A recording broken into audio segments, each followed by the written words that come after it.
Hey guys, Dylan from Noble Records coming at you with another video. This is your weekly heavy rotations video. Got some cool things to show you guys as always. First thing was the song that you're hearing right now. I'm gonna preview it just very briefly, but that's this acetate. It's an acetate. If you don't know what acetate is, an acetate's like a metal record. It's not a vinyl record, but this sucker is made out of metal. But that's what the label looks like on it. But it's basically a one-of-a-kind recording of a record before they ever put it on vinyl. It's like a test pressing of a test pressing. You know what I mean? It's very unique. And this is a band called Wilderness.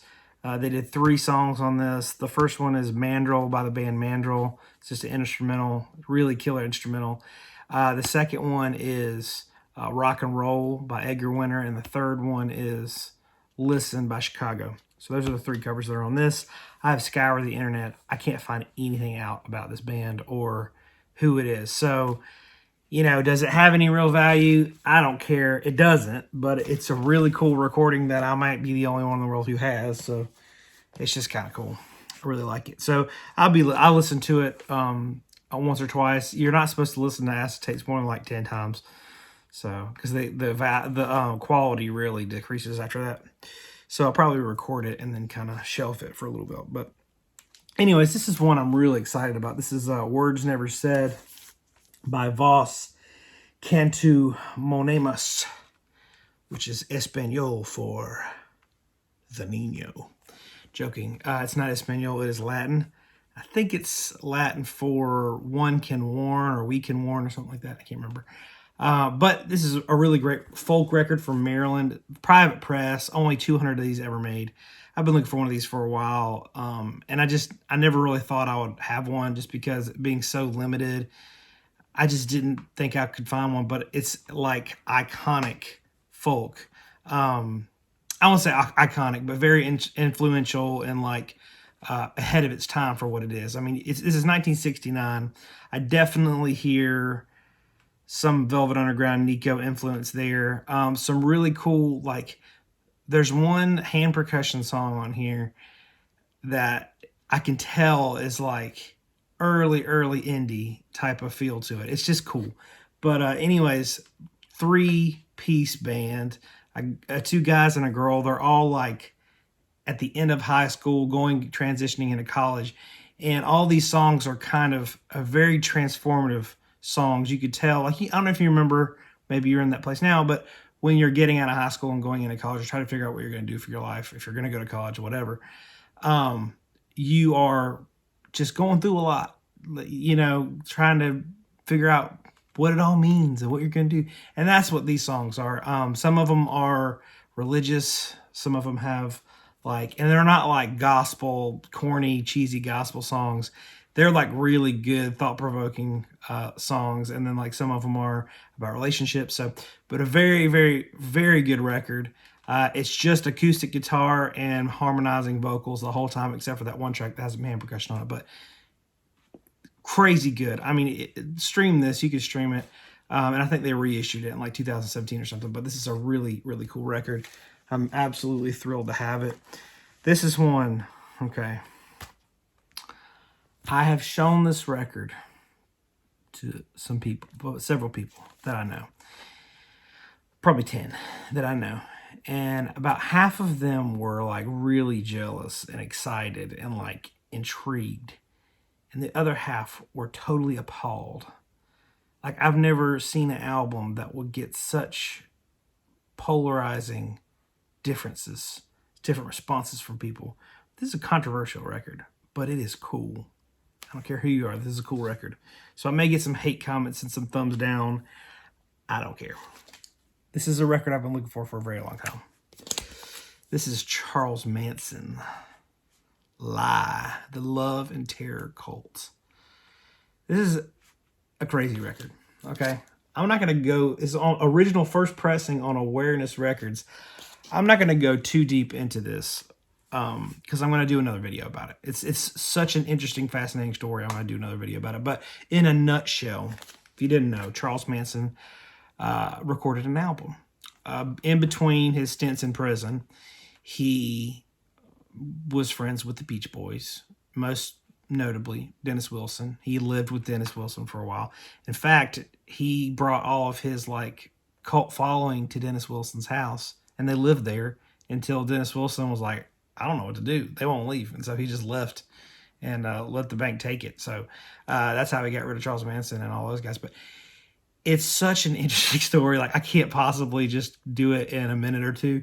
So I'm gonna like keep your eyes peeled. There's gonna be a video about this. But why do I like this record? Because a lot of people will be like, why do you like that? That's really weird. It's an interesting story, first of all. Number one, it's got an interesting backstory. Number two, I'm a huge fan of true crime. Number three, I am completely and totally intrigued by cults, and I think everyone is. And number four, it's acid folk, and it's really good. So it's got, I mean, it's a like what's that, quadruple whammy? I gotta have this record. But I remember when I was like, I think I was 16 or 17, I worked at a guitar store. And Trevor, if you're watching this, you're probably not. I think I've mentioned him in videos before, but we were on our lunch break, and I think we got in to grab something to eat. We were sitting in his car, and he pops in a cassette, and it's Charles Manson. And I'm like, who is this? He's like, this is Charles Manson. I'm like, no way. I had no idea Charles Manson had made a record. And I was like really intrigued by it because it's really good. He doesn't sound like a crazy person at all. And so I was really enthralled by that. And since then, he's like, they're on vinyl. You can, you have to be lucky, but you can probably track one down. I'll show you the back cover. But a brief history of the record. So there's multiple pressings of this record, but the first pressing's really desirable and tough to find. That's the one I really wanted, obviously, as any collector would. But the reason I want the first pressing is because it was right when he got put in prison, and he had recorded this whole album. And he previously was in prison with Phil Kaufman, which Phil Kaufman was the manager for a bunch of different bands and stuff, was heavily involved in the Stones and a bunch of different bands. But anyways, Phil Kaufman was a friend of his because he had like done time with him before. And he got up with Phil Kaufman, who actually wasn't in prison at the time.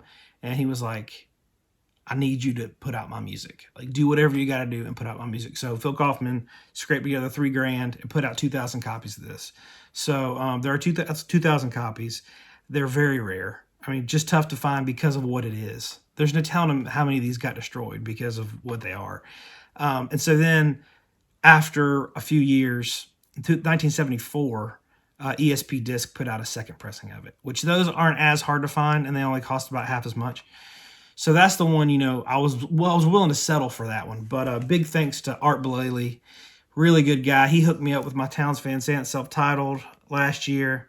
It was one of the best things I got last year. Man, I appreciate that. I've talked too much about that because I'm going to do a totally separate video about that. But let me know what you guys think. I mean, am I nuts for liking that? Also, I need to tell a story someday. I did buy a serial killers record collection once. That's a crazy story. I'll save it for another video. This is another one I've been looking for. This is the blues of Clarence Clay and William Scott, the New Gospel Keys. And this is Accordion Blues.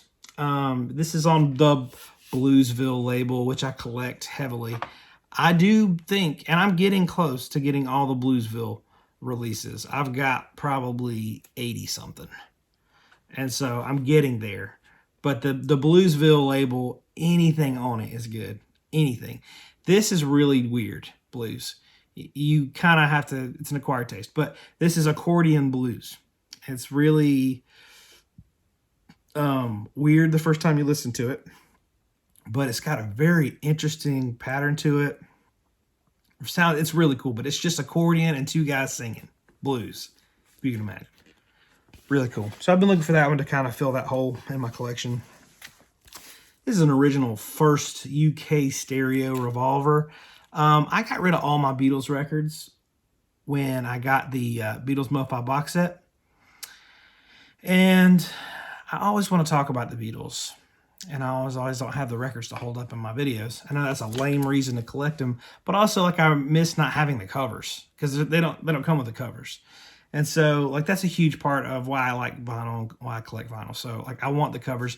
This is a really clean The vinyl's clean. Somebody wrote their name right there and it like got smudged. But anyways, but I also, like, it's a chore to pull them out of the MoFi box set. And if I'm not like really intentional and I just want to listen to it while I'm getting some things done, I'll rather just listen to a filler copy like this. I mean, this is a good shape, but it's a first UK Parlophone, revolver. So that I picked up because I needed it. Another one, really quick about this one. I had like a much smaller stack than normal, by the way, but I've got a lot more to say about each one, I guess. But this is Temptations 1990. This is a record you can get for like $3 to $5 normally. It's really cheap. But this one is like perfect shape. It is nice.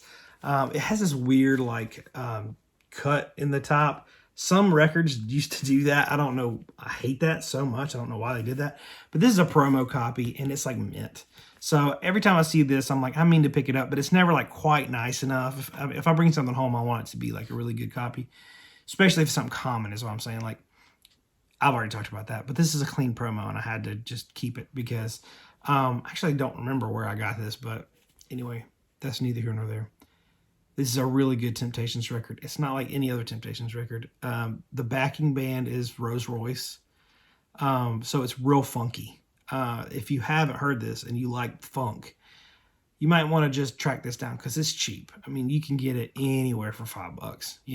If I have a copy in the shop, it's going for probably $3. But super clean copies, maybe a little bit more. This one's like perfect. So I was glad to get that. Some folks came in on Saturday and brought this collection, and it was like pretty garbage. This happens really regularly that somebody will bring in just like 100 records, and they're all total crap. And they usually know it. I get a lot of those in. And occasionally, commonly, there's like 1 or 2 really good records in there. And then I'll be like, well, can I just buy these 1 or 2? And they're like, no, we just really want to get rid of all of them. So I'm like, okay. So I just buy the whole collection for 1 or 2 records. This is James Brown Hot Pants. Now, this is the only James Brown record I had growing up. And I loved it. I'm trying to be intentional about picking up James Brown records. I really do like James Brown a lot. He's phenomenal. I mean, I don't need to tell you that. You know that. But this is a white label promo of Hot Pants. I listened to this again the other day, and it just brought me back. That's some of the earliest funk I was exposed to, some soul funk by James Brown. Awesome. But I wanted to ask you this other thought-provoking question. On the front, you have James Brown. And he's got this, you can't really see what he's wearing because he's got this, black shirt on at the black background. On the back, you got somebody's butt, okay? I always assumed that was James Brown's butt. And I'm like, he's wearing some short shorts. But, I mean, it was the 70s. You can do, it's coming back, I might wear some shorts like this sometime soon. But anyways, I was looking at the cover the other day. I was like, wait a second, his shirt is black. It's not red. And I always thought that as a kid that this was James Brown's butt. And it was weird that he put his butt on it. But now I'm thinking that might not be his butt. So I don't know whose butt that is. If that's your butt, let me know. So anyways, the title of this video is going to be Heavy Rotations. James Brown's butt, question mark? I'm joking. That's not gonna be it. I'm gonna need to blaze through these. I always get too caught up in what I'm saying. Lightning Hopkins on stage. It's a live Lightning Hopkins record. Lightning is just him, Howlin' Wolf, Muddy Waters are my tops, man. But Lightning Hopkins has such a unique acoustic blues. It's so freaking good. It's just, I love them all equally like my children, but I try to get everything by him. A while back, a couple weeks ago, this came in a collection. This is Mercy Mystic. This is a French funk group. I don't know why I think this, but look at this. I think that this is not true. But for some reason, I thought this might be like a band that played on a cruise ship, and that's where they bought this record from.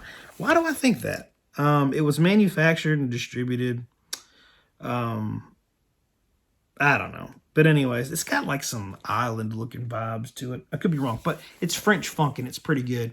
And it's worth a little bit. But this is a record that I found and I thought this is going to be worth a lot. And I and I listened to it and loved it, and I looked it up, and it's worth like $50. So, but you know, it's one that might go up in value one day. But it's just like a really cool out there, like just the outfits, man. I am into that. I love that weird stuff. This is another one I got recently. This is a Return from the Dead, Dirty John's Hot Dog Stand. Other than that being just the best band name ever, Dirty John's Hot Dog Stand. Come on. This is a really good record. Blues rock, heavy guitar, really good stuff. I'm also going to drop a couple names on you. If you are, I don't know if anyone's done this, but I thought about this the other day. I'm not going to be opening up an ice cream business ever. I don't think. I can confidently say I have no intentions of opening up an ice cream establishment. But if I did, I would name it Lieutenant Dan Ice Cream. Trademark. We can split it. If you come up with that, we can split it. Also, I might use this. If I ever have a psychedelic band, I might call it... I thought about this the other day. This would be so cool. If you had a psych band called Big City Living and a Voodoo Woman named Phyllis. That would be the name of the band. If you know why, you know why. If you don't, you don't, and that's okay. Moving on. Bloody Mary. This is a Family Productions label. There's some other really good hard rock, but this is on that label. But this is just a really good hard rock record. Kind of touch find. Somebody traded it in a couple weeks ago, and I just been blazing it up. Love it. So now from here on out, I'm going to show you some of the things in my collection that I've been enjoying. I've been reorganizing everything, and I've been trying to, as I go through my collection, pull things that I haven't listened to in a while and revisit them. So here's some of that stuff. This is one, holy moly, it's called Dragon, 1976. It is prog, and it's got some really good synthesizer on it. It's funky, it's out there. It's not funky, but it's proggy. It's a good record. The artwork is amazing. But it's this band that kind of played together forever and lost band members and gained band members all the time. And they happened to, you know, record this album, and they were going to record another one, but by the time they actually got the album recorded, they were all like in their mid-30s and having kids and stuff, and they just lost steam and didn't do anything else. But this is a really cool record. I remember sometime last year I bought this. I blind bought it. That was a good deal on it, and I was like, well, that can't be bad. I mean, look at the cover. And it's really, really, really, really good. And I've never heard anyone else talk about it. It's just one of those things. This is another, this album's a kicker. It says Gila. This is an original German press. But this is a really good album. They have another album called Wounded Knee. Something like that. Which that was okay. This one's really good. Incredible prog. It's just one you got to check out. Gila, it's amazing. But that's another one. I think I found that one last year. I might have found it the year before. But also been going through... I realized I hadn't listened to these in a while, and this is a record I do recommend a good bit. This is Mighty Baby. This is an original promo copy. It's super clean. It's just one of my favorite records that I have. And I've told this story a million times, but I looked for this record for years and years and years and years. Many years later, I was like, I never thought I'd find it, just because they're pretty rare. They're not, man, they're findable, obviously. I found one. But, and then I found two.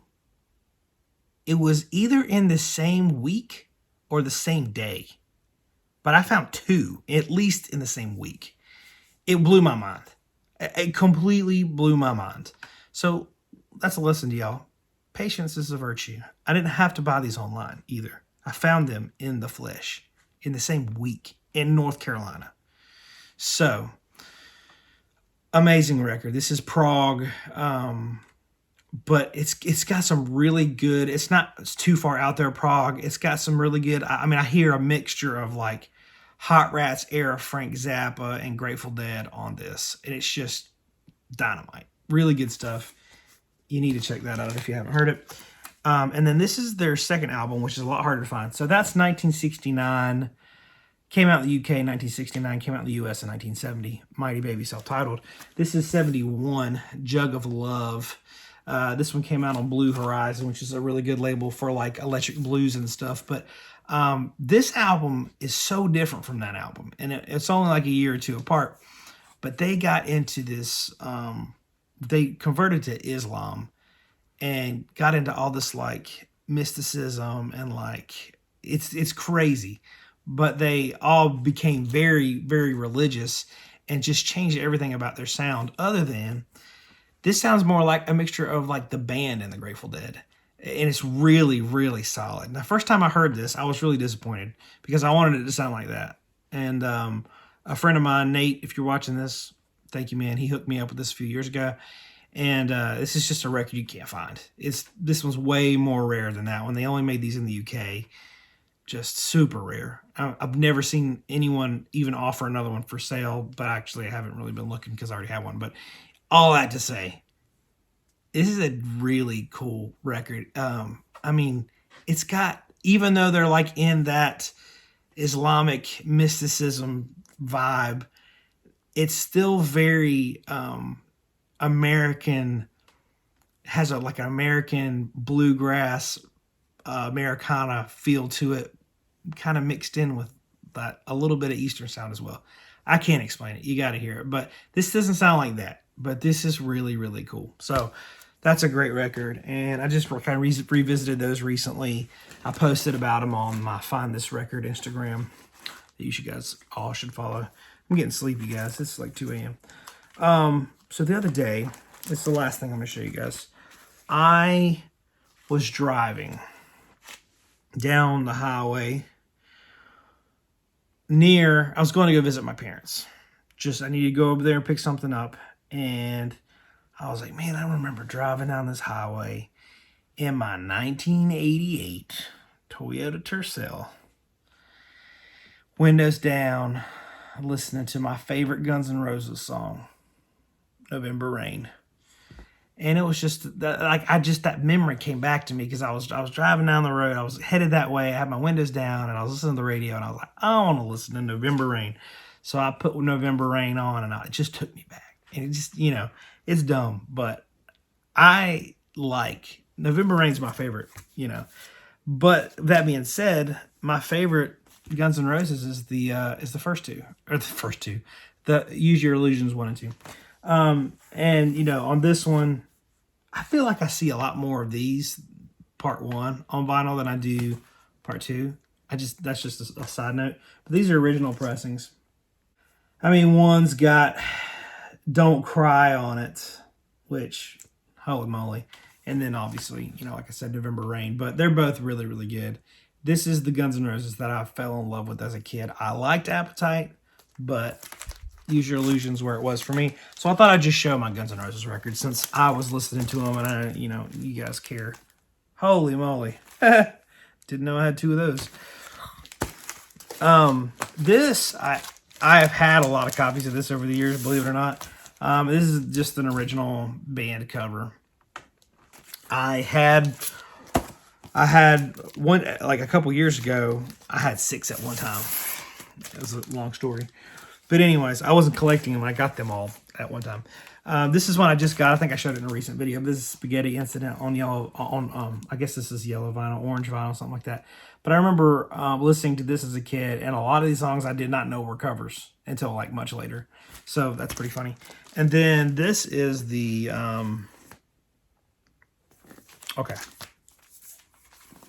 Lies. And I didn't know I had 2 copies till just now because I just grabbed all of my Guns N' Roses out. So one of these I'll be selling for sure. And it's probably this one because this is the uncensored. This is the censored cover. This is the uncensored cover. So right here is the, they censored that part out. And then they put this lies right there. So this is the more rare one. This has got the hype sticker, the shrink and all that stuff. This is the keeper. This is a stone cold mint copy. So I'll be keeping that one. So I'll probably sell this one in the shop. But anyways, this is another good one. This is probably the one I spent the least amount of time with. So anyways, that's my Guns N' Roses stuff. But, talking about Guns N' Roses, I'm not a huge Guns N' Roses fan now, but when I was a kid, that's really all I knew, and I listened to them all the time. And it's hard to listen to them now and be objective and like really analyze the albums for what they are, because I can't unhear them all my life. I mean, I know that if I heard Guns N' Roses for the first time now and I didn't have all those memories attached to them, I probably wouldn't like them nearly as much. I mean, like, so many Guns N' Roses songs, like, I just remember me and my friends sitting around a campfire and like just hanging out. I mean, I just remember, that's how I remember that music, because like my friend group, that's all we listened to was Guns N' Roses, like literally. So it brings back some really good memories. And so that's kind of why I gravitate to it at certain times and put it on. And that might surprise you, because I'll never talk about like really popular music on here, but I really do like, there was something about it that just drew me in. I mean, Slash was the coolest, you know? But anyways, all that to say, thanks for watching this episode of Heavy Rotations. I am going to show you next week's. I haven't had time to pull it together, but somebody pulled up to the shop last night with a truck full of records. And so there's a story of that, which I'll tell you about. It was a mixture of record heaven and record hell. If you saw my Instagram, I talked about it a little bit. But anyways, I will go more into that and show you what I got out of that load next week. So stay tuned, and we will see you next time.